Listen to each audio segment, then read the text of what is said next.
പിതാവിൻ്റെയും പുത്രൻ്റെയും പരിശുദ്ധാത്മാവിൻ്റെയും നാമത്തിൽ ആമേൻ. എൻ്റെ പ്രിയപ്പെട്ടവർ, ഇന്ന് മെയ് 20 ബുധനാഴ്ച.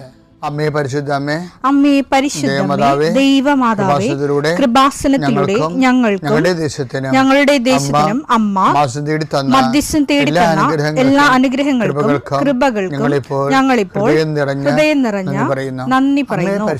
അമ്മേ പരിശുദ്ധമേ, ദൈവമാതാവേ, 2004 ഡിസംബർ 7 ഉച്ചകഴിഞ്ഞ് 2:30 കൃപാസനത്തിൽ സംഭവിച്ച അമ്മയുടെ പ്രത്യക്ഷപ്പെടലിനെ കുറിച്ച് തിരുസഭയ്ക്ക് സമർപ്പിച്ചിരിക്കുന്ന പഠനരേഖകളുടെ മേൽ സഭാത്മകമായ പഠനം ആരംഭിക്കുവാൻ ഞങ്ങൾ പ്രാർത്ഥിക്കുന്നു. അമ്മേ പരിശുദ്ധമേ, ഭൂസ്വർലോകങ്ങളുടെ രാജ്ഞിയായ അങ്ങേയ്ക്ക് ഭൗമസംരക്ഷണത്തിനായി പ്രപഞ്ചപ്രകൃതിയെ തന്നെ തിരുസഭ പ്രതിഷ്ഠിക്കുവാൻ ഈ പ്രത്യക്ഷീകരണം വഴി ഇടയാക്കണമേ. പരിശുദ്ധമേ, ജപമാല മാതാവേ, സകല കൃപാസനം പ്രാർത്ഥനയോടും ചേർത്ത് ഞങ്ങളിപ്പോൾ പ്രാർത്ഥിക്കുന്ന ഈ കുടുംബത്തിന്റെ പ്രത്യേക നിയോഗം പറ മക്കളെ.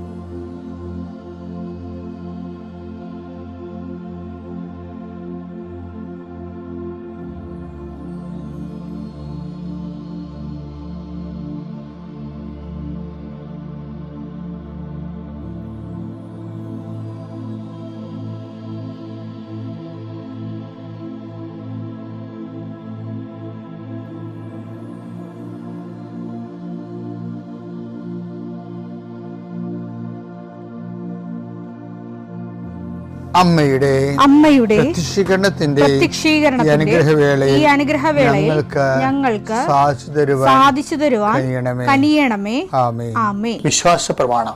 സർവശക്തനായ പിതാവും ആകാശത്തിന്റെയും ഭൂമിയുടെയും സൃഷ്ടാവുമായ ദൈവത്തിൽ ഞാൻ വിശ്വസിക്കുന്നു. അവിടുത്തെ ഏകപുത്രനും ഞങ്ങളുടെ കർത്താവുമായ ഈശോമിശിഹായിലും ഞാൻ വിശ്വസിക്കുന്നു. ഈ പുത്രൻ പരിശുദ്ധാത്മാവിനാൽ ഗർഭസ്ഥനായി കന്യകാമറിയത്തിൽ നിന്ന് പിറന്ന് പൊന്തിയോസ് പീലാത്തോസിന്റെ കാലത്ത് പീഡകൾ സഹിച്ച് കുരിശിൽ തറയ്ക്കപ്പെട്ട് മരിച്ച് അടക്കപ്പെട്ട് പാതാളങ്ങളിൽ ഇറങ്ങി മരിച്ചവരുടെ ഇടയിൽ നിന്ന് 3-ാം നാൾ ഉയർത്ത് സ്വർഗത്തിലേക്ക് എഴുന്നള്ളി സർവശക്തിയുള്ള പിതാവായ ദൈവത്തിന്റെ വലതുഭാഗത്തിരിക്കുന്നു. അവിടെ നിന്ന് ജീവിക്കുന്നവരെയും മരിച്ചവരെയും വിധിക്കുവാൻ വരുമെന്നും ഞാൻ വിശ്വസിക്കുന്നു. പരിശുദ്ധാത്മാവിലും ഞാൻ വിശ്വസിക്കുന്നു. വിശുദ്ധ കത്തോലിക്കാ സഭയിലും പുണ്യവാന്മാരുടെ ഐക്യത്തിലും പാപങ്ങളുടെ മോചനത്തിലും ശരീരത്തിന്റെ ഉയർപ്പിലും നിത്യമായ ജീവിതത്തിലും ഞാൻ വിശ്വസിക്കുന്നു. ആമേൻ. സുഖസ്ഥനായ ഞങ്ങളുടെ പിതാവേ, അങ്ങയുടെ നാമം പൂജിതമാകണമേ. അങ്ങയുടെ രാജ്യം വരണമേ. അങ്ങയുടെ തിരുമനസ് സ്വർഗത്തിലെ പോലെ ഭൂമിയിലും ആകണമേ. അന്നു വേണ്ടുന്ന ആഹാരം ഇന്ന് ഞങ്ങൾക്ക് തരണമേ. ഞങ്ങളോട് തെറ്റ് ചെയ്യുന്നവരോട് ഞങ്ങൾ ക്ഷമിക്കുന്നത് പോലെ ഞങ്ങളുടെ തെറ്റുകൾ ഞങ്ങളോടും ക്ഷമിക്കണമേ. ഞങ്ങളെ പ്രലോഭനത്തിൽ ഉൾപ്പെടുത്തരുതേ, തിന്മയിൽ ഞങ്ങൾ രക്ഷിക്കണമേ. ആമേൻ. നന്മ നിറഞ്ഞ മറിയമേ, സ്വസ്തി. കർത്താവ് അങ്ങയുടെ കൂടെ സ്ത്രീകളിൽ അങ്ങ് അനുഗ്രഹിക്കപ്പെട്ടവളാകുന്നു. അങ്ങയുടെ ഉദരത്തിൻ ഫലമായി ഈശോ അനുഗ്രഹിക്കപ്പെട്ടവനാകുന്നു. പരിശുദ്ധ മറിയമേ, തമ്പുരാന്റെ അമ്മേ, പാപികളായ ഞങ്ങൾക്ക് വേണ്ടി ഇപ്പോഴും ഞങ്ങളുടെ മരണസമയത്തും തമ്പുരാനോട് അപേക്ഷിക്കണമേ. ആമേൻ. കർത്താവേ, നിന്റെ ഉന്നതമായ നാമത്തിന് സ്തോത്രം ചെയ്യുന്നു.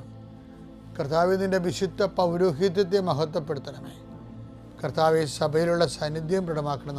40 വർഷം ഞാൻ അർപ്പിച്ച കൃപാസന ജീവനോടെ പ്രത്യക്ഷപ്പെട്ട മാതാവിൻ്റെ സാന്നിധ്യം ഈ കൃപാസനത്തിൽ വന്നിറങ്ങി പ്രാർത്ഥിച്ചു പോകുന്ന ലക്ഷോപലക്ഷം മനുഷ്യരുടെ പ്രാർത്ഥനയുടെ ശക്തിയാൽ ഞാൻ ഇന്നത്തെ ദിവസത്തെ എൻ്റെ മക്കളുടെ ആവശ്യങ്ങളെ കർത്താവിൻ്റെ ദൃശ്യം സമർപ്പിച്ചുകൊണ്ട് ആശീർവദിക്കുന്നു. കർത്താവെ, അങ്ങയുടെ മക്കളുടെ മേൽ നിൻ്റെ തിരുമുറുപാർന്ന് മരുന്നുകരം വെക്കണമേ. എൻ്റെ കർത്താവിൻ്റെ ഉന്നതമായ നാമത്തിൽ ശിരസിൻ്റെ രോഗങ്ങൾ, ബ്രെയിനിലെ സിസ്റ്റുകൾ, ബ്രെയിനിലെ ക്യാൻസറുകൾ, ബ്രെയിനുമായിട്ട് ബന്ധപ്പെട്ട മുഴുവൻ രോഗങ്ങൾ ഈ നിമിഷം ഇത് പ്രാർത്ഥന കൂടുന്ന മക്കളുടെ മേൽ കർത്താവിൻ്റെ ശക്തി ഒഴുകുകയും നീ സുഖപ്പെടുകയും ചെയ്യട്ടെ.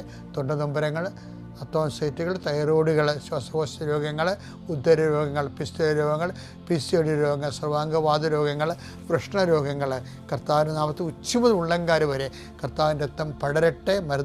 മരുന്ന് ലേപനമല്ല, അങ്ങനെ വചനമാണല്ലോ അങ്ങനെ മക്കളെ സുഖപ്പെടുത്തുന്നത്. വചനത്തിൻ്റെ കരുത്താൽ ശക്തിയാൽ യേശുക്രിസ്തു ഉന്നതമായ നാമത്തിൽ അങ്ങനെ മക്കൾ സൗഖ്യം പ്രാപിക്കട്ടെ. കർത്താവെ, ഇന്നത്തെ യാത്ര, ഇന്നത്തെ സംസാരം, ഇന്നത്തെ കമ്മ്യൂണിക്കേഷൻസ്, ഇന്നത്തെ ഒപ്പുകൾ, ഇന്നത്തെ എഴുത്തുകൾ, ഇന്നത്തെ ഉപയോഗിക്കുന്ന വാഹനങ്ങൾ, കർത്താവ് ഇന്ന് ചെയ്തു തീർക്കേണ്ട എല്ലാ ഉത്തരവാദിത്തങ്ങളും കണ്ടുമുട്ടുന്ന എല്ലാ വ്യക്തികളുടെ മേലും എൻ്റെ മക്കളുടെ മേൽ കർത്താവിൻ്റെ ശക്തി പ്രവർത്തിക്കുകയും മാതാവിൻ്റെ മധ്യസ്ഥത്തിൽ സഞ്ചാരി മാതാവ് സമയത്തിൻ്റെ അധികാരം നിലമേലങ്കിയാൽ നിങ്ങളെ പൊതുകയും സന്തോഷത്തോടെ നിങ്ങൾ രാത്രി തിരിച്ചു വരാൻ ദൈവം അനുവദിക്കുകയും ചെയ്യട്ടെ. നിത്യപിതാപുത്രൻ പരിശുദ്ധാത്മാവിനെ നയിക്കുവാവേ. എൻ്റെ പ്രിയപ്പെട്ടവരെ, നമ്മൾ പരിശുദ്ധാത്മാവിൻ്റെ അഭിഷേകത്തിലേക്ക് കടക്കുകയാണെന്ന് ഞാൻ പറഞ്ഞു. അതിനുവേണ്ടിയാണ് ഓരോ ദിവസവും നമ്മൾ വചനം കേൾക്കുന്നത്.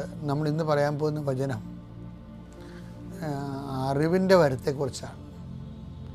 നമുക്ക് ഈശോ പറഞ്ഞില്ലേ, അറിവിൻ്റെ വരാനിരിക്കുന്ന കാര്യങ്ങൾ അവൻ നിങ്ങളോട് പറയും. യോഹന്നാൻ 16:14 വരാനിരിക്കുന്ന കാര്യങ്ങൾ അവൻ നിങ്ങളെ അറിയിക്കും.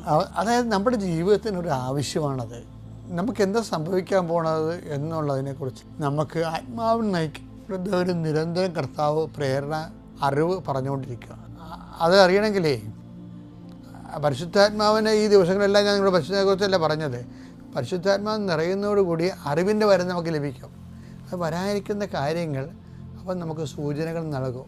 ഇപ്പം ഞാൻ അച്ഛനായപ്പോൾ തന്നെ ഒരു കൊല്ലം കഴിഞ്ഞപ്പോൾ തന്നെ ഞാൻ എൻ്റെ ഡ്രസ്സ് മാറിയല്ല. അതെന്തുകൊണ്ടാണ്? ഞാൻ ഇടവക വികാരിയാണെങ്കിലും ഒരു മിഷണറി ആകാനാണ് കർത്താവിനെ വിളിച്ചിരിക്കണമെന്ന് എനിക്ക് മനസ്സിലായി. അതാണ് വരാനിരിക്കുന്ന കാര്യങ്ങൾ. അന്ന് ഭയങ്കര പുരുകയാണ്. ഞാൻ ആരും ഇത് ഉടുപ്പിടത്തില്ലല്ല. ഞാൻ ഇട്ടിട്ട് ഇന്ന് വരെ മാറ്റിയിട്ടില്ല. കാരണം ഇന്ന് ഞാൻ മിഷണറിയായിട്ട് തന്നെ ഇടവകയെ ജോലിയും ശുശ്രൂഷയും മിഷണറി ഒരുമിച്ച് പോകാൻ പറ്റുമെന്നുള്ള ഒരു കാഴ്ചപ്പാടാണ് എൻ്റെ ജീവിതത്തിൽ എനിക്ക് മനസ്സിലായത്. അപ്പം അത് പക്ഷേ കർത്താവ് എന്നെ കാണിച്ചു തന്നു. ഇനിയുള്ള ഇപ്പം ആദ്യകാലങ്ങളിൽ ഭയങ്കര കളിയാക്കും ബുദ്ധിമുട്ടും ഒക്കെ ആയിരുന്നു. പിന്നെ ആരും എന്നെ മൈൻഡ് ചെയ്യാതെ അത് എത്ര അയാളോട് പറഞ്ഞിട്ട് കാര്യമില്ല എന്നുള്ള രീതി പക്ഷേ എൻ്റെ ബോധ്യമായിരുന്നു ഇത്. കർത്താവിനെ അറിയിക്കുകയാണ്, അറിഞ്ഞവരെ ആഴപ്പെടുത്തുകയാണ്. എൻ്റെ സുവിശേഷ വേലയുടെ പ്രേക്ഷിത വേല കൂടി ഇതിൻ്റെ ഭാഗമാണെന്നുള്ളത് കർത്താവ് പറഞ്ഞത്. അതാണ് അറിവിൻ്റെ വരവെന്ന് പറയുന്നത്. 1 കൊരിന്ത്യർ 2:14 ലൗകിക മനുഷ്യന് ദൈവാത്മാവിന്റെ ദാനങ്ങൾ ഭോഷത്വമാകയാൽ അവൻ അത് സ്വീകരിക്കുന്നില്ല. ഈ ദാനങ്ങൾ ആത്മീയമായി വിവേചിക്കപ്പെടേണ്ടവയാകയാൽ അവ ഗ്രഹിക്കാനും അവന് സാധിക്കുന്നില്ല. ആത്മീയ മനുഷ്യൻ എല്ലാ കാര്യങ്ങളും വിവേചിച്ചറിയുന്നു. അവനെ വിധിക്കാൻ വിവേചിച്ചറിയുന്നു കാര്യങ്ങളുടെ നന്മ തിന്മകള്. എന്തിനു വേണ്ടിയാണ്, ഇപ്പം നമ്മൾ പറയത്തില്ലേ എന്തിനു വേണ്ടിയാണ് എന്നുള്ളതിനെക്കുറിച്ച് ഓരോ വിഷയം എന്തിനു വേണ്ടിയാണ് എന്താണെന്നുള്ള ഒരു അറിവുണ്ട്, എന്തിനു വേണ്ടിയാണെന്നുള്ളൊരു ജ്ഞാനമുണ്ട്. അപ്പോൾ നമുക്ക് ജ്ഞാനത്തെക്കുറിച്ച് നാളെ സംസാരിക്കാം. അപ്പോൾ അറിവ് എപ്പോഴും നമുക്ക് വേണം. കാര്യം ആത്മാവിൽ നിറഞ്ഞു കഴിയുമ്പോൾ വരാൻ പോകുന്ന കാര്യങ്ങൾ. ഇപ്പം നിങ്ങൾക്കൊരു കല്യാണം തന്നെയാണെന്ന് വിചാരിച്ചോ, അല്ലെങ്കിൽ പറമ്പ് മേടിക്കാൻ പോവുകയാണ്, ആവശ്യമില്ല എന്നുണ്ടെങ്കിൽ കർത്താവ് നമുക്ക് അറിവ് തരും അതിൻ്റെ ആവശ്യമില്ലെന്ന്. അല്ലെങ്കിൽ നമുക്ക് അറിവില്ലെങ്കിലും നമ്മൾ അവിടുന്ന് മാറ്റും, ആ പ്രോജക്റ്റിൽ നിന്ന് മാറ്റും. കാര്യം വലിയ വിപത്താണ് വരാൻ പോകണമെന്നുണ്ടെങ്കിലും. ഇപ്പോൾ ഈ വരാൻ പോകുന്ന കാര്യങ്ങളെക്കുറിച്ച് ദൈവമായിട്ട് കണക്ട് ചെയ്തില്ല എന്നുണ്ടെങ്കിൽ ജീവിക്കാൻ പാടായിരിക്കും. പിതാവിൻ്റെയും പുത്രൻ്റെയും പരിശുദ്ധാത്മാവിൻ്റെ നാമത്തിൽ.